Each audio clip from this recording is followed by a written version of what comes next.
Hey everyone, I'm Shubhankarstorryteller, and in this particular video, I want to show you how do you have a high ticket brand narrative. So what is a brand narrative? A brand narrative is the way your customer or your audience sees you in the particular market. Remember, there are shoes available for 200 rupees, there are shoes available for 20,000 rupees. There are coaches who teach NLP for 3,000, 4,000 rupees. There are coaches who teach NLP for 30,000, 40,000 rupees. So what makes you position yourself as a high ticket brand? Position yourself as a top 1% in your industry. So I'm going to show you the three most important concepts which are necessary to build a really powerful brand narrative and position yourself as a top 1% in your niche. And also this is the formula for high ticket branding. So to have a high ticket brand narrative, you basically need three main pillars. Okay. The first pillar is authenticity. The first pillar of any brand narrative is authenticity. You got to be really, really unique. You got to be original and you got to be authentic. The second thing is relatable. You got to relate to your customers at a deeper level. You shouldn't be one of those coaches out there who just throwing a truckload of garbage and wondering why nothing is happening. You need to make the customer feel as if you understand them. They should kind of see themselves in you. The third thing is reliability. You need to be reliable. The customer should feel like, the customer or audience should feel like, hey, you know what, I trust this guy so much, I want to work with him, I want to give him my money. It shouldn't end up in a situation like, hey, if I give him money, will I even get anything? Or is this guy a con man? They should willingly give you money. That's what we aim for. Let's go a little deep into it. Authenticity. To showcase authenticity for your brand, you need to have three main parts. The first part is called a story. Every trainer or coach needs to have a story, and this needs to be an original story. It doesn't need it. And I have a whole masterclass on how to build a story, but I'm going to share a few tips of do's and don'ts. Step number one, don't make your story full of your achievements. Talk about your lows, highs, and be authentic, be genuine, tell it as it is. Don't try to fluff yourself up and try to boast about your achievements. Second, failures. So, as much as possible, or whenever it is possible, you need to share your failures also with your audience, because this showcases authenticity. No one likes a person who's 100% perfect. No one likes a person who's winning all the time. No one likes a person who's first in everything. It's like they show as if they're on top of the world. You need to showcase your failures also. Where did you fail? How did you fail? What did you learn? And your journeys. The third thing is strategic shortcomings. And like I said, mentioned earlier before, no one is perfect. And if you claim to be perfect, if you pretend to be perfect, the audience will definitely get repelled by it at some point. They're not going to just want to be with you. They're not going to be inspired by you. Remember, the aim is not to impress people, it's to inspire people. You need to showcase some strategic shortcomings. What do you mean by strategic shortcomings?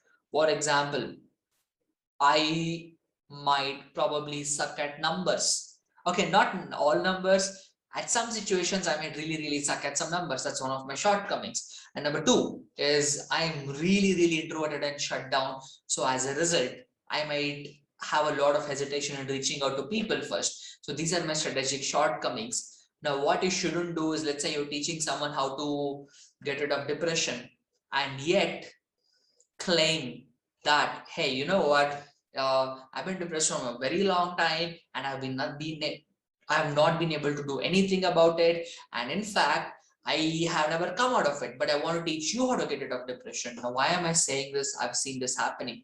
Now, it is okay if you have made your way or you're making your way. If you are stuck there, you cannot help people get out of there. I mean, this was just an example.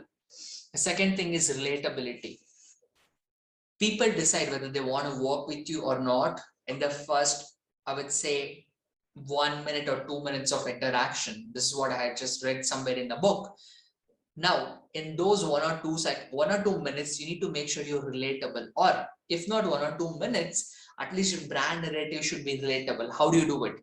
First thing, being empathetic towards your audience's pain points. If you're a fitness trainer and someone is coming and saying, hey, you know what, I don't feel motivated to work out, the narrative should be rather than, hey, I understand you don't want to work out, it's hard, it's not an easy journey, I've been there too.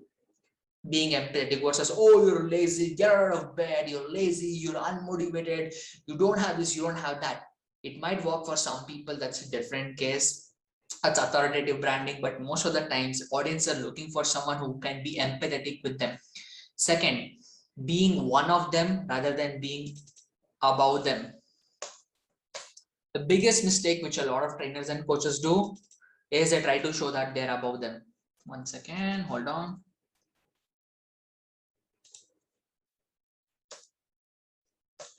Right? You need to show that, hey, you know what? The whole narrative should be, hey, you know what? I'm one of you. I'm not above you.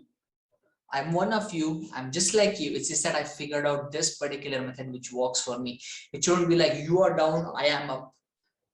That narrative is not going to work. The only place where that narrative works is in a corporate scenario or in a school. Third thing, you need to start sharing your journey. When you share your journey, that's the biggest way to build relatability with your client or your audiences, because they understand, hey, you know what? He also has been through this. He also has gone through this process. He or she has faced similar challenges, doubts, insecurities, rejection, just the way I did. So I would like to work with this coach. The third thing is reliability. Every client who comes to you wants a coach who's reliable. A trainer or coach should demonstrate reliability at any cost. How do you do it?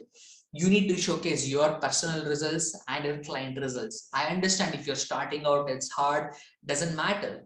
In one of my previous videos, I had shown like what are the 3 ways to showcase your results. First thing, you need to showcase your personal results and you need to showcase your client results. That builds reliability. Second thing, highlighting your learning journey and your mentors. Think of it this way. There are 2 people whom you want to learn how to play cricket from. The first person says, hey, you know what? I learned it from a gully. The second person says, I learned it from Sachin Tendulkar. Just upon hearing these words, whom do you think is more reliable?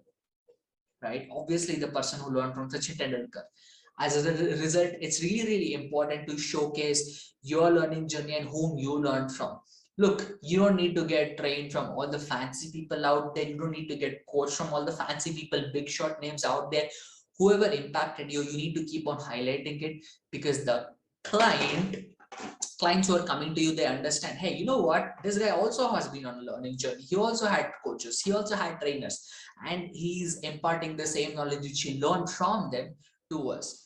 The third thing is having a working system. When you, especially in our onboarding calls, we show clients like, hey, this is the system which we are going to follow.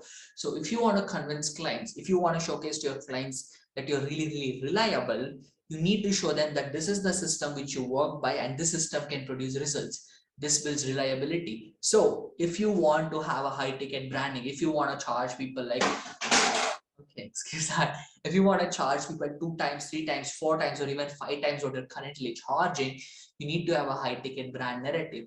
And these are the 3 pillars and these are the 9 parts to it. So, which is your favorite brand narrative? Drop a comment below. Have an amazing day. Signing out.